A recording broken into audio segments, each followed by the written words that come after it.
Ти лъжеш ли приятел си? Не, аз не обичам да лъжа. Обаче сега ще ти поставим една такава задача. Значи сега ще намериш там нещо като телефон и си представиш, че имаш телефон в ръката си. И ще трябва да го излъжеш, понеже представи ситуацията. Ти си взела една стая в хотелска стая в Бургас, защото ти си от Варна, предполагам. Не си от Варна. Да. А така някакси не става. Отишъл си в Бургас и си намерил някакъв младеж там много приятел и си казва, тази вечер е моя. И си го ориентирал в стаята и той обаче незнайно по каква причина ти се обажда и ти казва, че е долу на рецепцията. Липсва му, дошъл е да се яви. липсва, в смисъл липсваш му много и ти се обаждаш да му кажеш в коя стая си. И ти какво, в смисъл, трябва да импровизираш, така че да го отпратиш.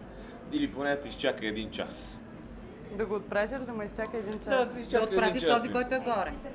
В смисъл, Този, който е значи горе. ти трябва да отбиеш, но трябва да направиш така, че твоят човек да ти изчака 1 час или да си свършиш нещата, или по някакъв деликатен начин да кажеш, че трябва да си тръгне.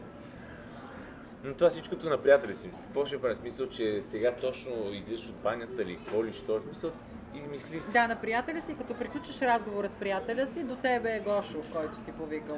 Може да е Иван.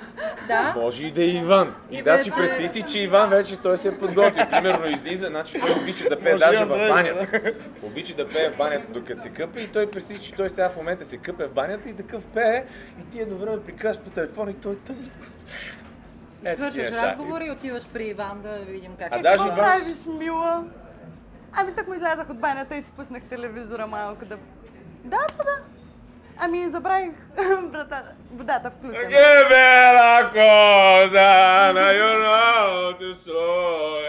Нали знаеш този новия X-Factor? Там пеят така.